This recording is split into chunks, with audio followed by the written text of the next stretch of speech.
I'm Alexander McCobin, the CEO here at Conscious Capitalism, Inc., and really appreciate you taking the time to learn and grow in community with us today. Today, we're joined by Brian Garish and Mary Malone McCarthy to explore mental well-being in the workplace. Now, as many of you know, conscious capitalism is a philosophy that emphasizes the human nature of capitalism in business. It's a movement of business leaders around the world working to change and improve the practice and perception of capitalism to elevate humanity. And Conscious Capitalism, Inc. is a nonprofit organization dedicated to catalyzing that movement. Every week, we offer virtual gatherings as a way for the community to see how this philosophy takes shape in the leadership journeys and the business practices of those in our network. Today's gathering is going to run for about 45 minutes. Brian and Mary Malone will be in conversation for the first 20 to 30, and then we'll transition to audience questions. So if at any point you have a question, please type it into the Q&A box at the bottom of your screen. And if you have any technical questions or issues, please email us at info@consciouscapitalism.org. And now, without any further delay, it is my pleasure to introduce today's speakers. Brian Garish, as president of the industry's leading provider of preventative care, Brian's top priority is creating high-performing, inclusive culture for Banfield Pet Hospital's 19,000 associates at over 1,000 hospitals across the country. Since Brian became president in 2017, Banfield has achieved the lowest turnover in its history, while simultaneously averaging double-digit year-over-year growth. Over Brian's time with Banfield, the multi-billion-dollar organization has grown by over 50%. He holds a bachelor's degree in philosophy from Indiana University and is currently enrolled in Wharton's General Management Program for senior executives, serving on several boards of nonprofit organizations, as well as being a member of the Fortune CEO Initiative and CEO Connection. And Mary Malone McCarthy is guided by a set of values that prioritize people. She believes that the work you do can change people's lives for the better. As founder and CEO of M3 Placement and Partnership, an executive search and strategic HR firm, her vision of excellence begins with a focus on building strong partnerships and a passion for exceptional service. Growing up in a family business, Mary Malone lives by a single philosophy of delivering a little more, a little better each and every day. Brian and Mary Malone, thank you so much for joining us. Welcome to this Conscious Capitalism virtual gathering. Thank you, Alexander. So happy to be here, and thank you for everybody's patience. I was the one with the technical difficulties, so I apologize for that. But Brian, I'm thrilled to reconnect with you and to be a part of today's conversation. When we first met, I guess it was a couple months ago, and we talked about all of the work that you're doing at Banfield and focusing on the whole person and the impact that that had, the ripple effect as far as changing lives and helping people from the inside of your organization out. And I think for our listeners today and our viewers, you know, it doesn't matter what industry you're in. I think you're going to learn a tremendous amount from what Brian has to share and the impact that we can all have as leaders. So let's get started. And you know, I wanted to start by talking about that. You know, you like to say at Banfield, you can advance human health through pet health. And we had this great conversation about how that elevates a person's societal well-being and all of the things that you do around that. Can you share a little bit more about that, Brian? Absolutely. Well, I think we're all in the business of healthcare, and it's about taking care of our associates. So for me, it starts with culture. Culture is my top priority. It always has been, and always will be. I believe strategy without empathy is a wasted idea. You can have the greatest strategic direction, but if you don't have the best culture for your people to start, stay, and grow with you, it doesn't matter. When you have, in our case at Banfield, when you have over 19,000 associates that are united on a purpose to make a better world for pets, it was clear for me that I need to make a better world for people. And when I can make a better world for our associates, and our teams and our leaders can make a better world for our associates, we allow them to realize their purpose. And in doing so, it's really about advancing the personal health of our associates.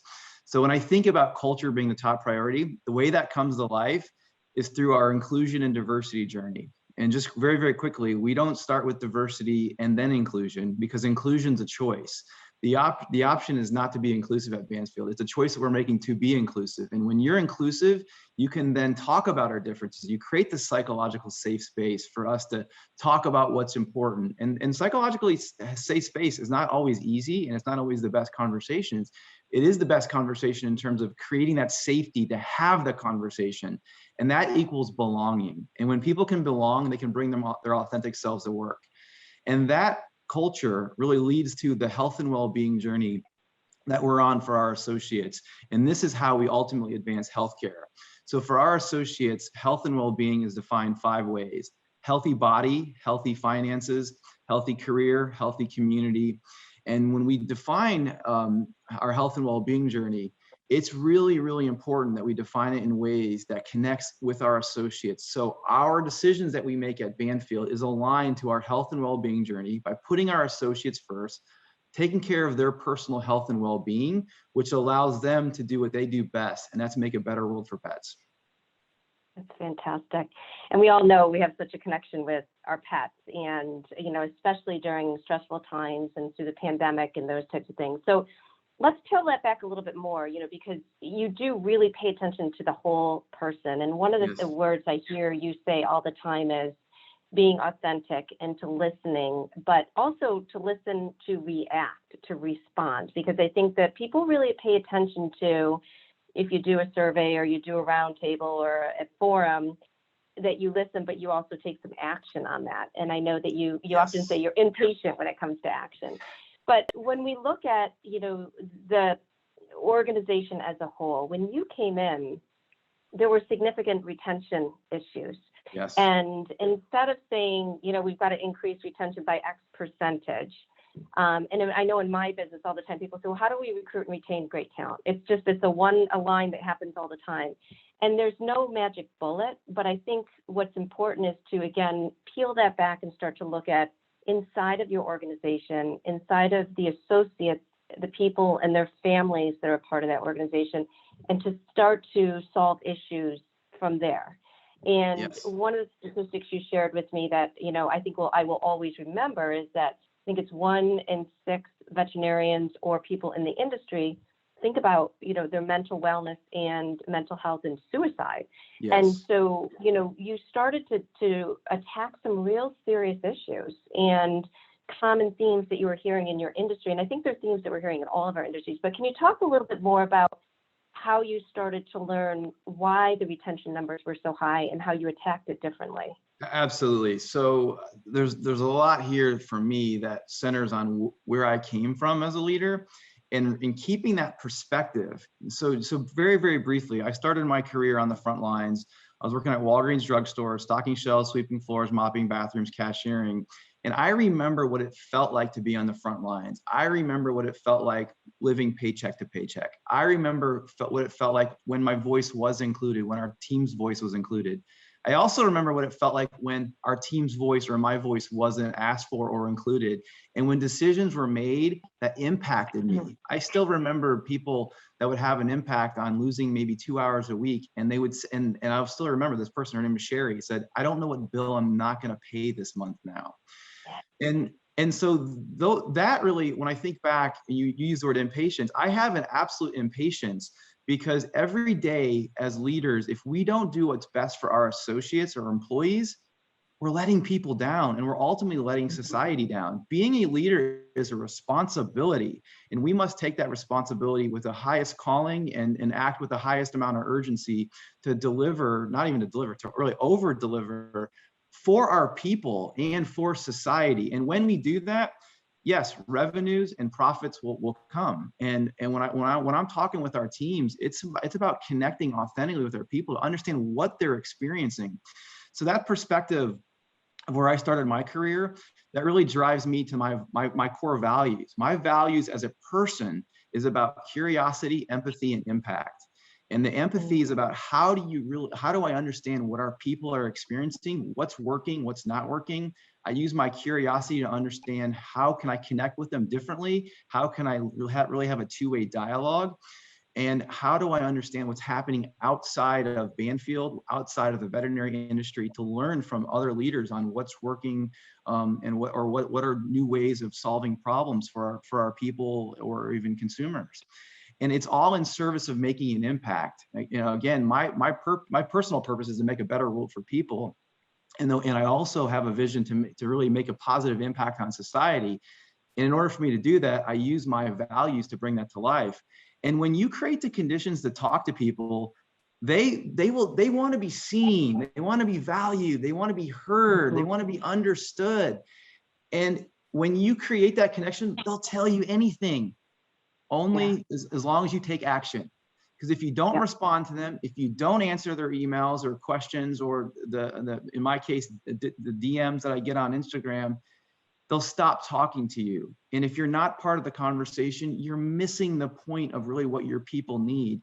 And no matter your industry, it's about taking action for your people, because when you take action and really listen to your people, they're the ones dealing with the customers. They're the ones dealing with your suppliers. They're the ones that can really tell you what's working or what's not working.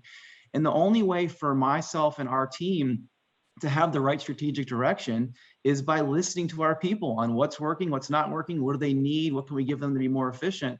And the strategic direction at Banfield is either created by or validated by our associates. And I think it's about taking action. Yeah, that's fantastic. I think it's about taking action and, like you said, listening and responding. But I love the way that you took those moments early in your career. And I often say that who we are today as leaders is really a fabric of our past life. And I think, for all of our guests today, if they think back on those moments where they really felt valued and a part of something and the energy that came with that, and on the opposite of, those times when they didn't feel heard, what happened and how, the energy just was stripped from what they were doing. But so you really took time to identify when it comes to retention. Yes. What were the ongoing constant chronic challenges that your employees were facing? And, one was mental health. I know financial stability was another, domestic violence. And I think it's really interesting that the success of retention came from doing the right thing, getting up, being an authentic leader, leading with your values, as you just mentioned. But you started to listen and go, we've got some crisis type situations that our employees are dealing with every day, but they continue to show up. They continue to take great care of our pets and their families. But can you share with our guests a little bit of how you really identified those areas and how you're making a mark and making some positive change about it? Absolutely. So when I joined Banfield a little over 5.5 years ago, I put on scrubs and I worked in our hospital shoulder to shoulder with our associates. And I needed to understand what was happening in the world. What was it like to be working in a hospital? And the idea of me just going in an office and trying to create a strategic direction by understanding trends and all the variables that we all can look at, it just seemed inauthentic to me, and it seemed disconnected from what I felt like our associates possibly wanted, because I didn't know what they wanted. The only way I can know is by talking with them and working with them. So putting scrubs on, working in a hospital was a way for me to really connect with, this is what it feels like to be in our hospital. And then when I was in the office talking to our team, I was trying to understand a strategic direction. And every time it was, here's one of our goals, or here's one of our initiatives, I would say, well, why do we create that? What's it in service of? How's it going to make our associates' life better? How's it going to make the pet experience better? Or how's it going to make the clients, the consumer's life better? And sometimes I wouldn't even get answers. Or if I would, then I'd say, well, did our associates tell you that it's going to make their life better? Or how is that going to improve the quality of care in which the pet's going to receive, or the outcomes? Or where did the consumer say that? And how are we connecting with our consumers? And I found very consistently that we didn't have that data. And I found that wasn't necessarily new to Banfield. It seemed like a lot of companies or a lot of people would make these decisions, and it's right what we think is right based on trends or what we're hearing. But really that connection authentically is important. So when I thought about our strategic direction, we really separated into 3 groups. So we had a strategic vision of where we wanted to go, but it really was, what's the associate experience of the future? So what's the now, near, and far? And what's the same thing for the pet? What's the same thing for the consumer? And when we talked about our associates, we talked about things that we can offer to them. So we started listening at scale, and listening at scale is about how we create the forums and connections with our associates. So whether that's on hospital visits one at a time, whether that's going into a city and talking to 50, 100 people over breakfast, lunch, and dinner, and taking those themes across our practice, doing surveys, et cetera. I created an Instagram channel so I could really hear directly from people when I couldn't be in their market. And we would do something that I would call banter with Brian. I'd have over 500 questions per banter session. And it was just people saying what we need, what we're experiencing, or what we could use to be more effective. And listening to all that, bringing it back, distilling it down to then, what's the associate experience of the future? And it really came down to culture is my top priority. And then ensuring our leaders were asking empowering questions, creating two-way dialogue, not just that direct tell. Because people don't need to be told necessarily what to do. That's not empowerment. We need the right people to have the freedom to do what they do. And our leaders are there helping them with the how. Most people aren't doing it because they don't know what needs to be done. They don't know how to do it. And then that's how we created our inclusion and diversity journey. That's how we created our health and well-being journey. And then as our team, we were focused on the intersection of pet health, human health, and societal well-being. And we wanted to say, what are the big issues in society? How do those issues impact our associates? And then what's our responsibility? And then our decisions were made on that health and well-being journey. Healthy body, healthy mind, healthy finances, healthy career, or healthy community. And those 5 different dimensions, we started making decisions on how to either add benefits or tackle big issues for our associates. And it really demonstrated that we were listening to what they needed, we were listening to what they were experiencing, and we were trying to give them tools and resources so they could deal with making themselves, their personal selves, better. And when we did that, it creates better dynamics in the hospitals, and through our leadership, that created better efficiencies. It reduced our turnover, essentially cut our turnover in half. And cutting our turnover in half has allowed for a better associate experience, a team experience, pet experience, and client experience. And when we talk about really caring and loving our people, that's led to the growth that Alexander talked about, over 50% growth, and our earnings grew over 57%. And it's not about leading with those numbers, it's about those are the outcomes of our behaviors. Yeah, excellent. And I love that it's the outcomes, right? And I think that if people don't, I encourage leaders to not look at, we want these results. We'll start to kind of think more at what are the root causes, like you mentioned. Absolutely. I think, you made a great point about societal issues are really a part of our work environment. And so how do we address those? Can you dig a little deeper and share a little bit more on, certainly diversity and inclusion is an important mission critical topic for all organizations. And I don't think we can ever settle.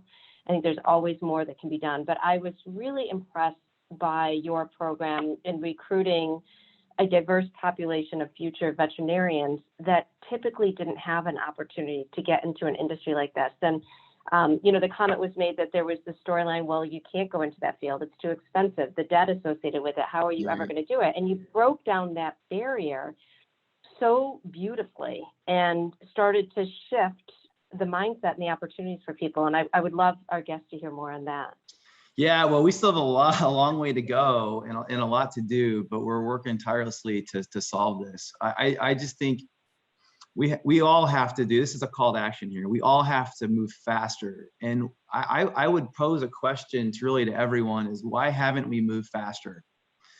And I'll let that sit for a second, because I think it's something that frustrates me, and where my impatience gets activated even more is because we just came through, well, we're still in this pandemic, but we're coming through this now where we feel like we have a new normal, whether that's in business or our personal lives. And we have this exciting vision of crossing this finish line, hopefully this summer, where we can get back with friends in gatherings again.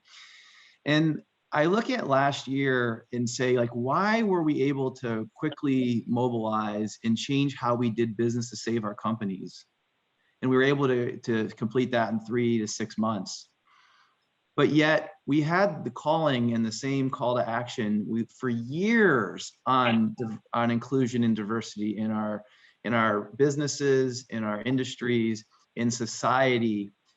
And we still haven't fixed that. Like, why is it that our business has to be at jeopardy for us to survive, to take action, to do the right thing for society and humanity. This is a humanity issue.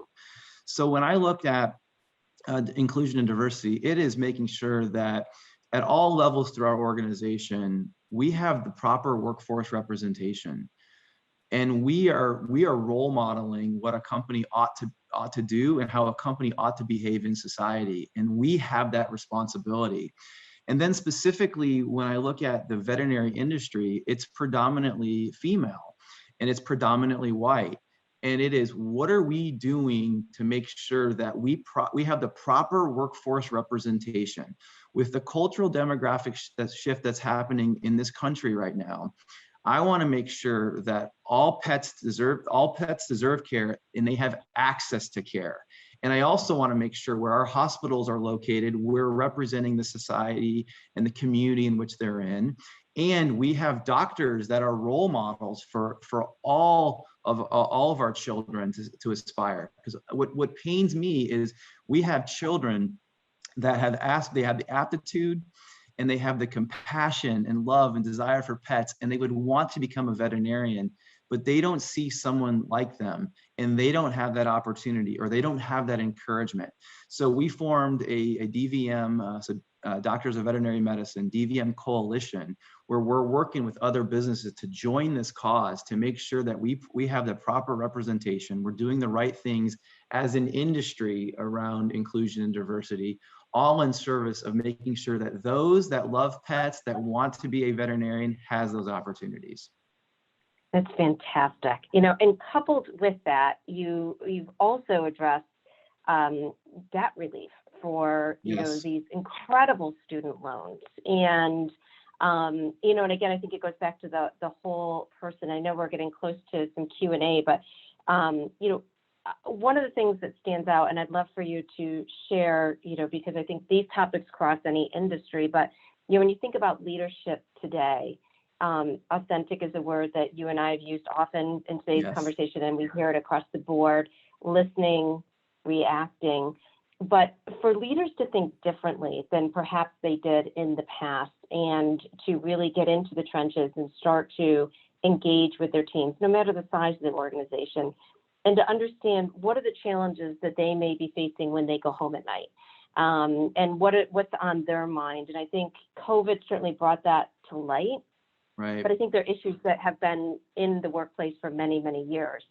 And so I think there's such an opportunity and a call to action. And I'm going to borrow your word because it's become my favorite word, beacon, for such good work to come, but such responsibility that goes along with that. And so if you could share just a little bit about, starting with culture, starting with the different role of a leader today than perhaps even 18 months ago, and the opportunity for people who are joining us today to go back and maybe look at their workforce with a different lens and to think about how they could be showing up and helping them differently. Absolutely. Well, the Edelman Trust Barometer is talking about now the role of the CEO and how employees are expecting more from the CEO now than they ever have. And I think for me, it always comes back to that perspective. Everyone on this call, think back to when you were, maybe in your 20s or maybe early 30s. And if you're there now, think about how are you viewing the leader or CEO of today? And so like when I go back to, I remember with my peers when I was in my 20s and 30s, and you could look at some of these CEOs and they're like, oh, they're just disconnected. They're not understanding what we want or what we need or where business is headed. And yet now we're in these roles. Why do we think the younger generation's thinking anything differently about us? Right. And we often just miss that perspective of the importance that we have in our roles and the influence that we carry. And often it's like, well, yes, I may have this role and this responsibility, but it's just me. It's just Brian. We view ourselves differently than how others view us and of that perception that we have. And I think it really just goes back to the anchoring of, as a leader, here's the responsibility that I have. I have such an amazing honor to lead an organization or to be a functional leader or play a strong role as a senior leader in an organization. How are you casting that shadow? How are you creating culture? Because no matter your role in your organization, you are responsible for the culture that you create. And I just go back to that, because when we have that perspective to understand what it is, it's then about how we utilize our curiosity. How do we utilize conversations and what's happening in society, and asking those questions? Does this impact our people? And so again, having that dialogue, we were able to understand the mental health issues our people were going through from a COVID standpoint. Then is this an issue? Yes, it is. It's an issue because we're hearing about it in the news. We're then talking to our associates, validating that they need help with this.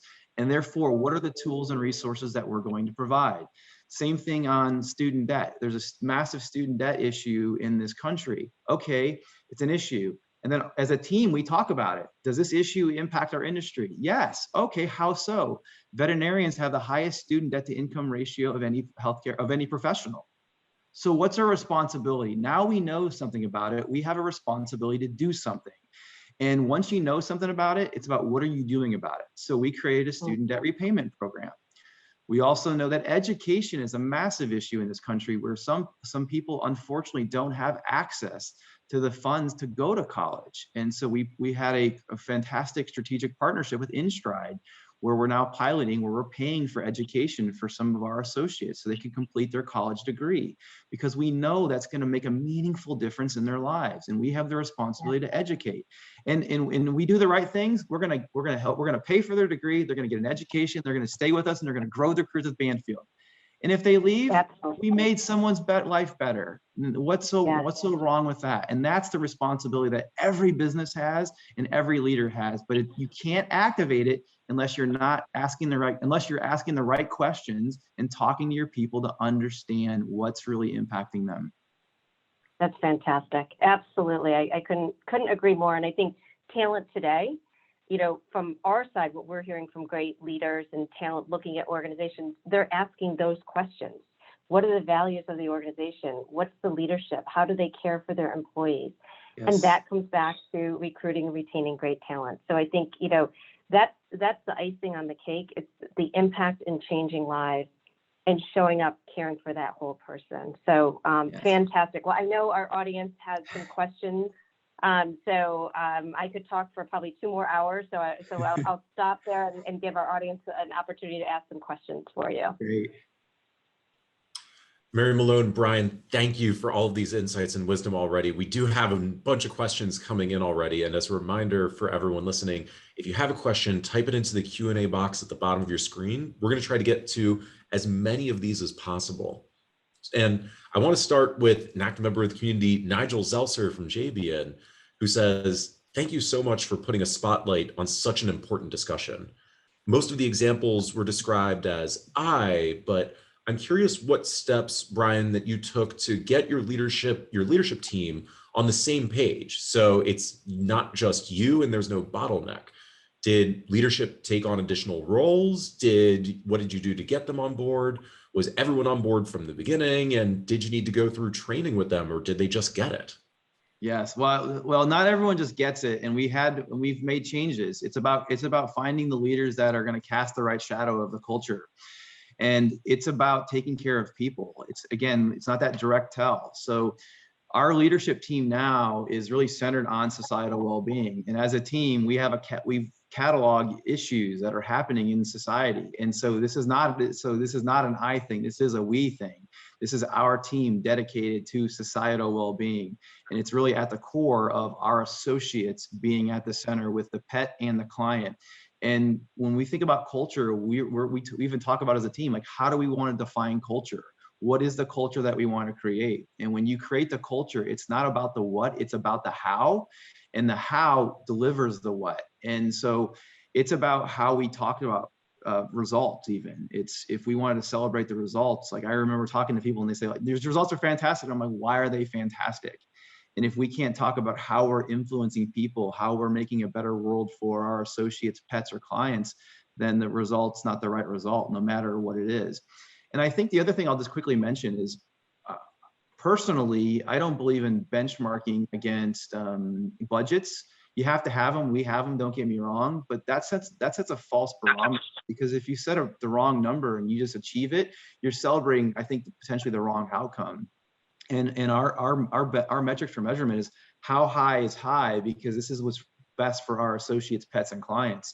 So it's about having a dedicated team that is aligned, that buys into, one, culture is going to be the top priority. At the center, it's about making a better world for people, for society, and showing up and being part of a team that will be a beacon for how a company ought to behave. So it takes a lot of time, it takes a lot of work, it takes a lot of role modeling, but it's a commitment that I would say it's an unwavering commitment to excellence because people are expecting it. Thank you. So Bernard Moore is wondering if you could share any specific innovations that you developed for your business or operating model that was implemented to address healthy communities and issues such as burnout or even something more extreme like suicide. Yes, yeah, there's a lot there, and there's a lot more we can do. And mental health is a serious issue in this country. And I think taking it even to the last question, Alexander, it really comes back to, I haven't found it as hard to find leaders that want to truly make a better world. It's about reprogramming from maybe the businesses that they came from that was so focused on just the P&L or just the bottom line. It's about activating people's humanity. It's about activating people's curiosity, and it's about activating people's ability to truly make a difference in this world. And so, like, when we think back on the societal well-being, we would hear the stats that 1 in 6 veterinarians contemplate suicide at some point in their profession. 1 in 10 have a mental health issue. Mental health is a big issue in this country, not just in the veterinary industry. And it's one thing to then learn about these statistics. It's then another thing to say, well, why are our people experiencing this? And just very briefly, it's really almost referred to as compassion fatigue in the industry, where it is, you don't get to determine your caseload as a veterinarian. You have this massive student debt that you have. So you have this financial burden that you're dealing with. You come in, your first client may be a puppy, with a 7-year-old little girl with her first puppy. The puppy's wagging its tail. It's an amazing experience. You take on the emotion with your clients because you're so vested in making a better world for pets. And then the next client may be a 13-year-old golden retriever that the blood work's saying that has cancer, and it may require a euthanasia. And now you're ending life. And then you go to your next appointment, which could be a 7-year-old boy with a puppy. It's this constant workload and this compassion fatigue that happens in the industry. So we want to understand, why is it happening? What is it that our doctors are experiencing? What is it that our associates are experiencing? And then it goes back to the action. What are we going to do about it? And so we created a training program called ASK, Assess, Support, Know, where we talk about mental health, understanding signs for people that are feeling depression. We had taken all of our associates, so over 19,000 of our associates went through this training. It was over a 6-month period. We closed every one of our hospitals for 3 hours to complete this training. And we had taken every associate through this training so we can have a team discussion on what this means and how we can be there and be at stake for one another. We then gave this training free to the veterinary industry, because this isn't something that belongs just at Banfield. This belongs to our people. This is a humanity issue. So we gave it to everyone, to the industry, to have this training. And then every day in our hospitals, we also have a huddle where the team will come together and talk about what's happening for the day, how's business going, et cetera, any other pertinent topics. And we developed some health and well-being cards that talked about how to have a quick card to talk about 3 sentences, up to 3 sentences about where we can really stay focused on our personal health and well-being, and things that we can do, whether that's taking breaks, whether that's things to do at home, et cetera. And the final thing I'll mention is we use we're using and giving the app Headspace to all of our associates. And that's not necessarily all the tools and resources that we have to have, but we want to figure out, what are we doing to help people with this? And then I guess finally, we also have free counseling for any of our associates. And we've partnered with outside organizations to offer free counseling sessions so people can reach out to a healthcare professional to make sure that they can have the conversations that they need, and they can take the time to get the help that they need as well. There's so much to unpack there, and I just want to thank both of you for this great conversation. I think we probably only have time for one more question, but want to end on this one from Shannon Mulligan. It says, thank you, Brian and Mary Malone, for bringing up representation. Can you unpack the realities of making sure DEI doesn't become optics work alone? and how to supercharge culture development? Do you start with ethics audits, collectively rewrite codes, take hard looks at antiquated HR that's purely transactional? What are you doing with that? And what can others do in this area? Well, it's all the above. It's all the above, but it has to be culture. It has to be living and breathing and not tolerated. If I find too many companies want to go with some either audits or let's set targets and let's set this, like, to me, that's not, maybe those are the outcomes, but when you lead with that, I think that's problematic. It becomes, how does your team reflect society? How does your team reflect the workforce that you're dealing with? And when I look at our executive team, we have a very diverse team. And if I can't be on anything talking about how important it is if I don't have a very diverse team. And so I have a bias towards talent, and I want to make sure that we have the right slates and we find the best talented people, and we have a very strong, diverse team. And we want to make sure that that happens throughout our organization. And again, it really comes back to the how. I don't believe that you need an ROI, or you need a type of business proposal to do the right thing. This is about humanity. And when you have the right leaders and the right culture and those right conditions, you'll be the employer of choice, and people will want to come with you. And then when you engage with people, you'll provide the right opportunities, and you'll have the right, I think, outcomes there. Sometimes it may take a little longer, but it does require intentionality around that. Mary Malone, is there anything you would want to add? Yeah, I think, Brian really covered a lot. One of the things that came to mind for me was, again, going to that root cause. So what he saw was there was a lack of great talent that was going forth and getting an education to go into the field. And it wasn't because they didn't want to, they just didn't feel as though the opportunities were there and the financial burden was too hard. And I think as organizations, we need to think, and as leaders, about that, to say, how do we break down these barriers starting now for many years to come? And it's not, I agree, it's not about statistics, it's not about measuring. Yes, we want to measure, but we want to look at how do we start to fix the problem? Right. And I think that when we look at a diverse and inclusive workforce, this is a long journey that we're going to be on. But again, looking within your industry and your organization to say, what's holding people back from pursuing a degree or pursuing a profession in your industry? And how can we start to really take a stab at breaking down anything that would hold them back? And Brian and the folks at Bainfield are doing a perfect example of doing just that. And I think the more we see that, and the more that people see organizations and support conscious organizations like that, the more impact we're going to start to have. And hopefully, I want to see the pace pick up a little bit as well. Yes, we definitely need the pace to pick up as well. And you're exactly right. It really comes back to those behaviors.